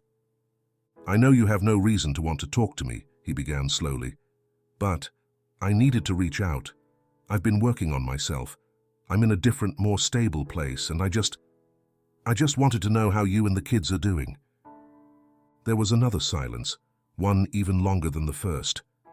Michael feared the worst, that Rachel would tell him she didn't want to hear from him, that she would hang up, leaving him in that abyss of uncertainty forever. "The kids are fine," she finally responded, though her tone was cold. We've been through a lot, Michael. I don't know if you understand how much damage you caused. Michael felt a sharp pang of pain in his chest. He knew it. He had felt it every day since losing them, but hearing it from Rachel made it even more real, more tangible. I know, he replied sincerely, and I don't expect you to forgive me right away. I want to try to fix things, to see the kids, to see you, even if it's just once. There was a long sigh on the other end of the line. I don't know if I'm ready for that, Rachel replied, her tone honest, filled with mixed emotions. But Lily asks about you. And Ethan, well, he doesn't talk much about you, but I think he misses you too, even if he doesn't say it. Michael felt a slight relief upon hearing that. Just the fact that Lily asked about him and that Ethan could still remember him, even if it was with pain, gave him the strength he needed. Can I see them? He finally asked, his heart in his throat. It doesn't have to be today or tomorrow, but whenever you decide. I want them to know that I'm here, that I didn't abandon them forever. Rachel didn't respond immediately, and Michael knew she was debating internally. He understood that he had caused deep harm, not just to her, but to their children, and he didn't expect an easy answer. I can bring Lily to you, Rachel finally said, her voice softer, almost breaking. As for Ethan, I don't know if he's ready, but I can bring Lily. We'll see how it goes. Michael felt a mix of relief and nervousness. It was more than he had hoped for, but he knew that each step would be difficult. Thank you, Rachel. You don't know how much this means to me, he replied, his throat tight. I won't disappoint you this time. Rachel nodded, and even though he couldn't see her, he felt the weariness in her voice. I'll see you soon, Michael. Take care. The call ended, leaving him in a silence that, for the first time in a long time, wasn't filled with hopelessness. There was an opportunity, a small door ajar that, if he walked carefully, could lead him back to his family. In the following days, Michael lived with a mix of anxiety and hope. Rachel had agreed to bring Lily to the nearby park by the shelter that weekend. It wouldn't be a long or easy meeting, but it was the first step. Every minute spent at the factory felt heavy with what was to come, and at night he couldn't sleep from the nervous excitement that overtook him. Finally, the day arrived. Michael reached the park early, pacing back and forth, waiting to see his little Lily, whom he hadn't laid eyes on since the day Rachel left. Fear consumed him. What if she didn't recognize him? What if she had forgotten him? But at the same time, the hope of seeing her face light up with joy pushed him forward. After what felt like an eternity, he spotted Rachel in the distance, walking with a little girl by her side. Lily. His heart skipped a beat. She had grown so much in these months. His little Lily, his light, walked hand in hand with her mother. As they got closer, Lily's eyes met Michael's. For a moment she seemed to hesitate, as if trying to recognize him. Then a shy smile appeared on her face, and with the energy that only a child can possess, she let go of Rachel's hand and ran toward him. Daddy! Michael knelt just in time to catch her in an embrace, feeling the warmth of his little daughter envelop him. Tears filled his eyes as he held her tightly, his heart racing. I've missed you so much, Lily, he whispered, his voice trembling. I've missed you so much. I missed you too, Daddy, she replied, her voice full of innocence and affection. Rachel approached slowly, keeping a cautious distance, but watching the reunion with a mix of relief and distrust. She knew this was just the beginning of a long healing process. Michael looked at Rachel, gratitude in his eyes. Thank you, Rachel. Thank you for giving me this chance. She nodded, though her gaze remained wary. Don't thank me yet, Michael. This is just the beginning. There's still a lot to prove. Michael knew that. He understood that winning back his family would be the greatest challenge of his life. But for the first time in a long time, he felt that even though the road would be long, he was willing to take it, one step at a time. And with Lily in his arms, he knew he had found the strength to move forward. The days following his reunion with Lily were a whirlwind of emotions for Michael. The small spark of hope he felt when embracing his daughter gave him the strength to keep going. While Lily had been innocent in their reunion, laughing and playing as if no time had passed, he knew that the path with Ethan would be much more complicated. Rachel had made it clear that Ethan wasn't ready to see him, and he couldn't blame him. His eldest son had witnessed the worst version of him, the one who had fallen into the abyss of despair, alcohol, and isolation. Ethan, at 14, had seen his father transform into someone he didn't recognize, and the pain of that betrayal lingered within him. One afternoon, while Michael was in the shelter's yard soaking up the warm sunlight, he heard his phone ring. Looking at the screen, he saw Rachel's name. His heart raced. Since the reunion with Lily, he hadn't heard from her or Ethan. With some nervousness, he answered. "Hello, Rachel," he said cautiously. "Hello, Michael," she replied, her voice sounding tense yet calm. "Lily has been talking a lot about you since the other day. She says she wants to see you again soon." Michael smiled at the thought of seeing his little girl again, but he sensed there was more behind Rachel's words. "I'd love to see her," he responded, but then added, not wanting to avoid the inevitable, "And Ethan, has he said anything?" Rachel fell silent for a few seconds, causing Michael's heart to race. "We've talked," she finally said. "Ethan is angry, Michael. He doesn't trust you. He's filled with resentment, and I don't blame him, but he's willing to talk to you. I don't know how it will go, but at least he's open to hearing you out. He wants to see you this weekend." Michael felt a whirlwind of emotions: fear, hope, nervousness. He knew the conversation with Ethan wouldn't be easy, but the fact that his son had agreed to see him, even if it was to confront him, was a step forward. "Thank you, Rachel," he said, with a lump in his throat. "I don't know what to expect, but I'm willing to do whatever it takes. Whatever Ethan needs to hear, I'll say." "Just be honest with him," Rachel replied. "That's all you can do." The weekend arrived faster than Michael had expected. He had been working at the factory all week, but every free minute was spent thinking about the conversation ahead. He didn't know if Ethan would listen, if he would be willing to forgive him, but he knew he had to try. The meeting was set at the same park where he had seen Lily. Rachel and Ethan arrived on time, walking slowly toward him. As they got closer, Michael could see the tension on his son's face. Ethan had grown since the last time he saw him. He was no longer the child who used to run into his arms. Now he was a tall teenager, with a hardened, distant expression. Rachel, holding Lily's hand, stepped back a bit, giving Michael and his son space to talk. Ethan stopped in front of his father, arms crossed, staring at the ground. Michael felt the weight of the years that had passed, and the chasm that had opened between them. "Hi, Ethan," Michael said, breaking the silence. Ethan looked up but didn't respond immediately. His eyes, once filled with admiration, were now filled with pain and distrust. "Why do you want to see us now?" Ethan finally asked, his voice heavy with resentment. "After all this time, what do you expect? That everything will go back to the way it was?"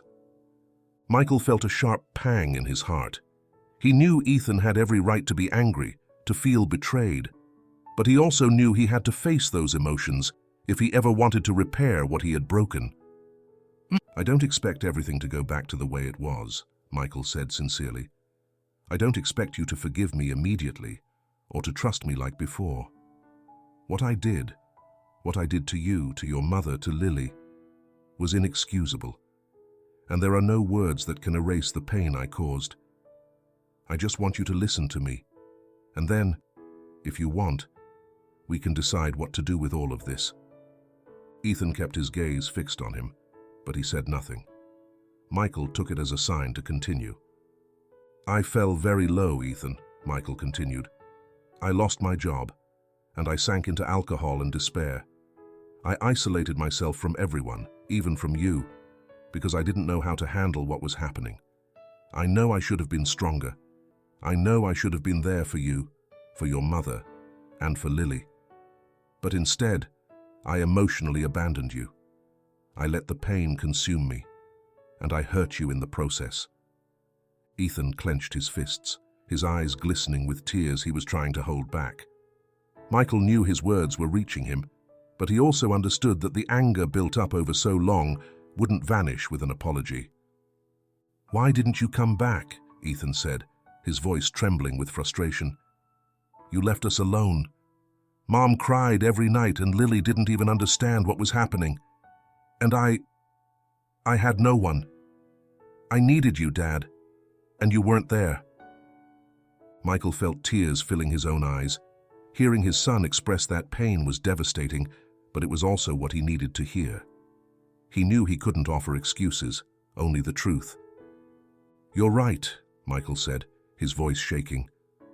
"I should have been there. I was a coward, and I let fear and shame drag me down. But I promise you, Ethan, I'm trying to change. I'm working, I'm sober, and I'm trying to be the man I should have been for you from the beginning." Ethan stared at him as if searching for any hint of a lie in his words. The silence between them was heavy, laden with unspoken emotions.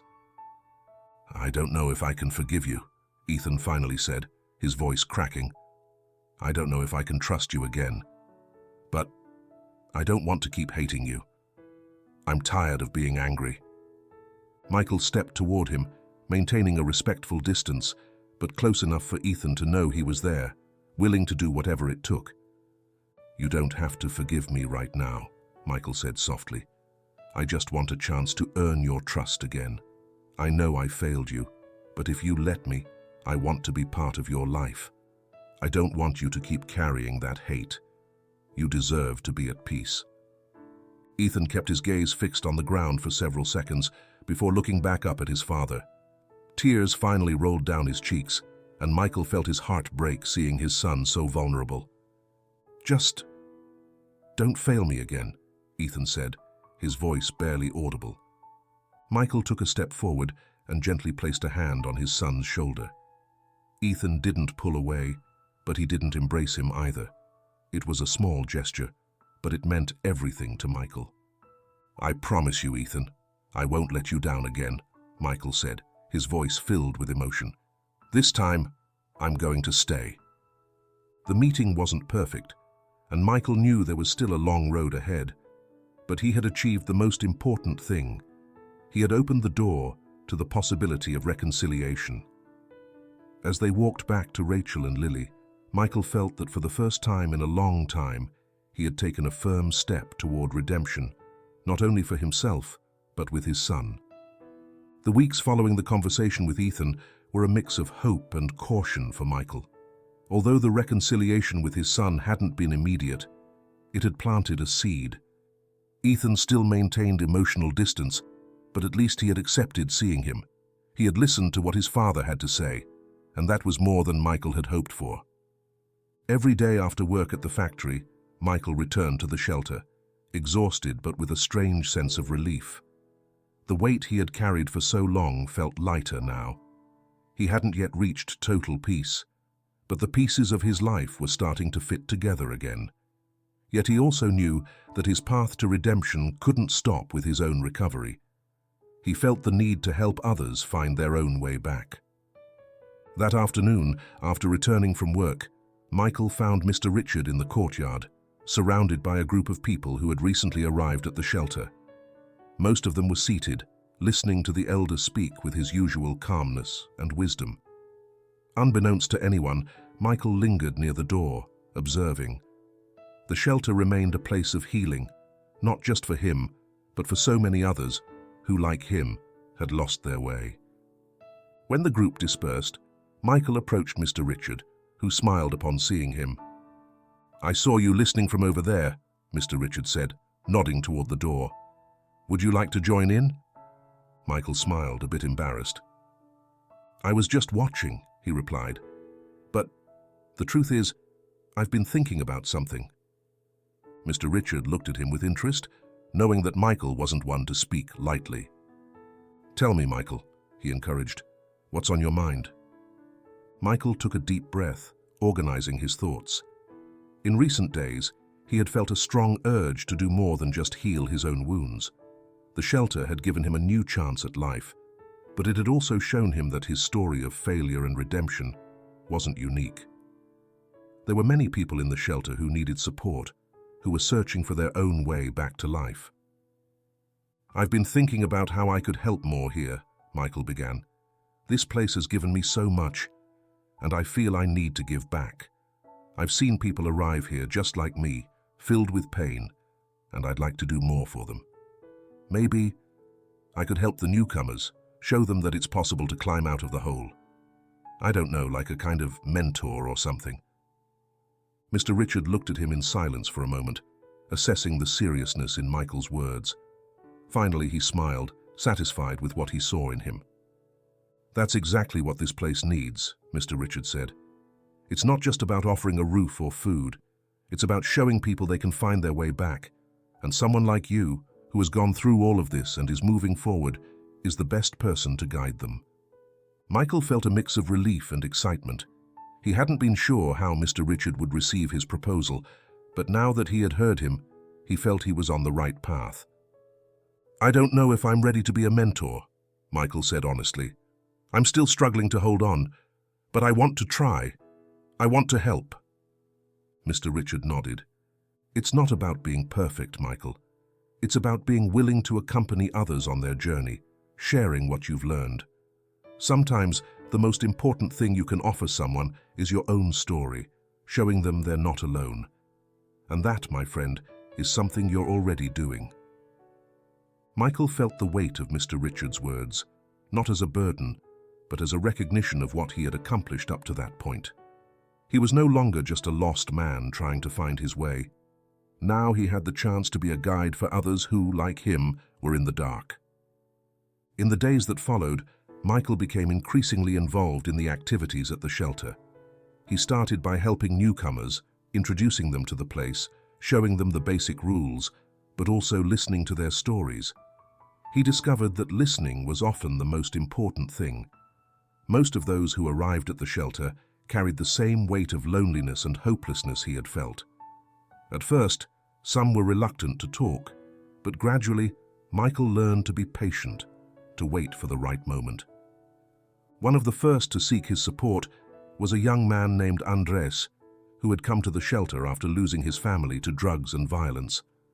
Andrei kept to himself, as if fearing he would be hurt again by the world. Michael, seeing him, recalled how he had felt when he arrived, distrustful, locked in his own pain. One day, while they were both cleaning the dining room, Michael decided to break the silence. "I know this can feel overwhelming at first," Michael said. "Coming here, surrounded by strangers, not knowing if things can get better. I felt that way when I arrived too." At first, Andrei didn't respond. His eyes remained fixed on the broom he held, as if he didn't want to make eye contact. But Michael didn't give up. "But what I learned here is that even when it seems impossible, there's always a way to move forward," he continued.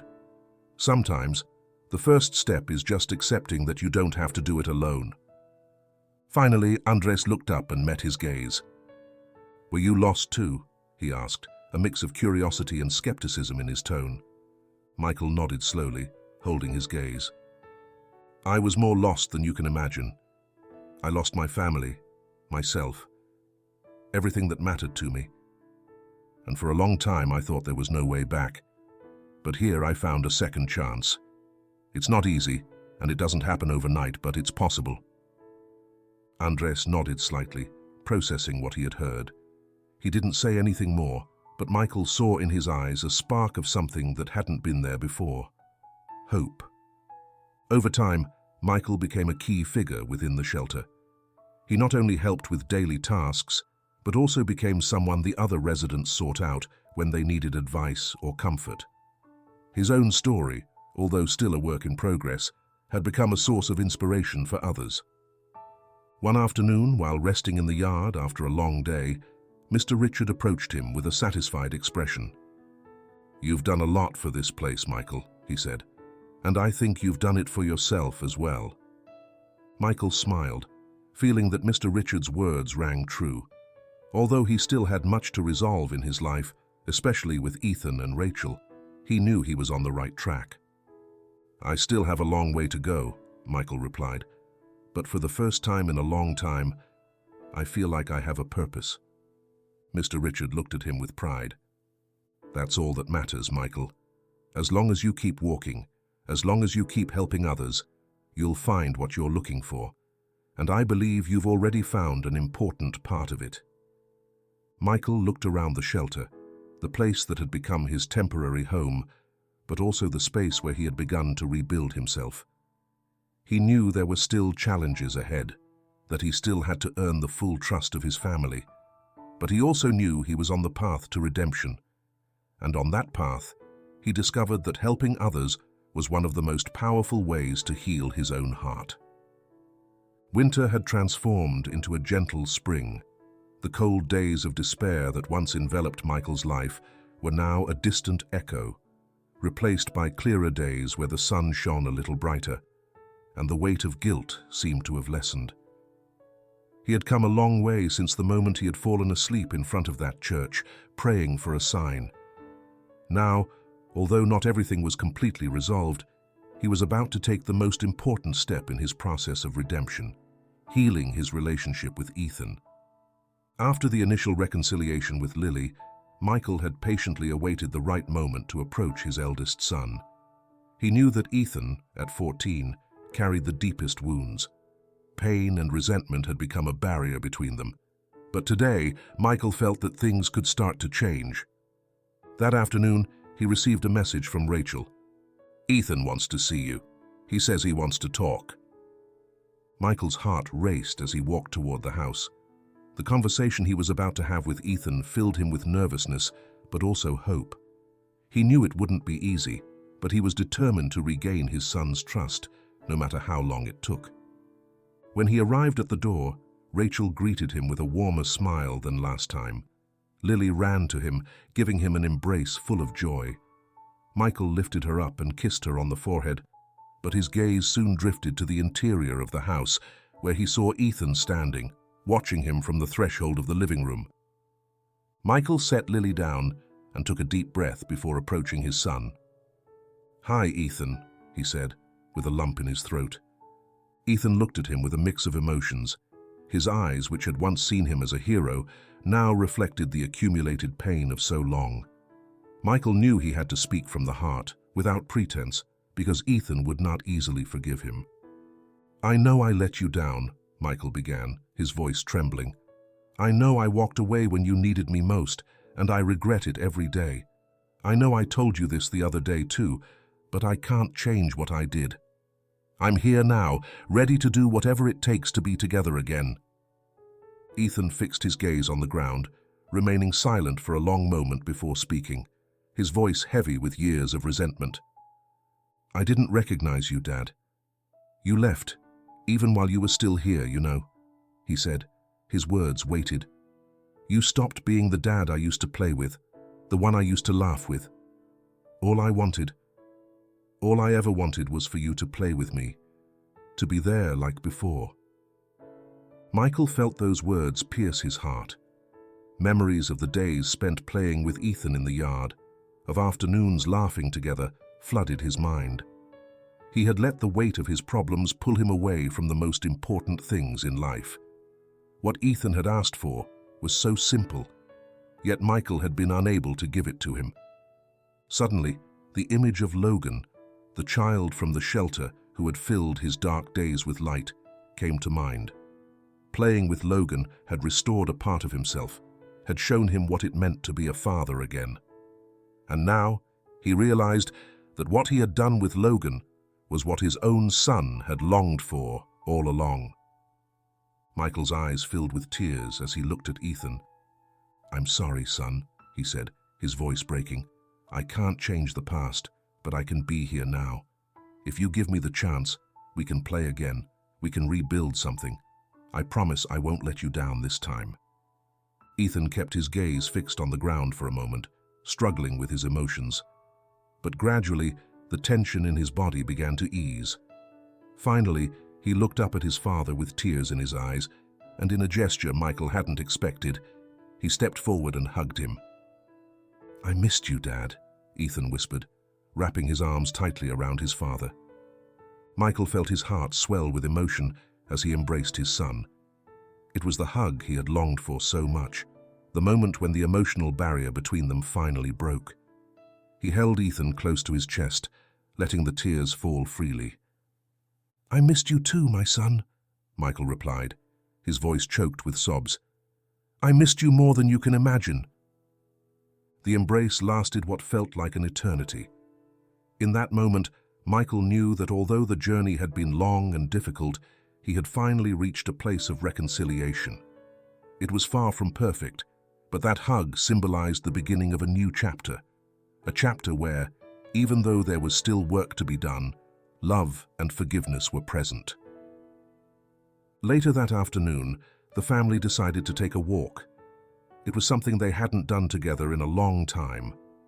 They strolled through the nearby streets under the warm spring sun, as if the world had decided to gift them a moment of peace and serenity. Lily skipped between Michael and Rachel, holding their hands and laughing joyfully.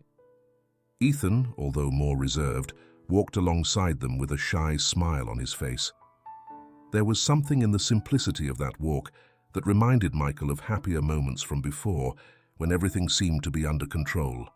But now, he understood that the mistakes of the past did not define him. What mattered was what he did from that moment on.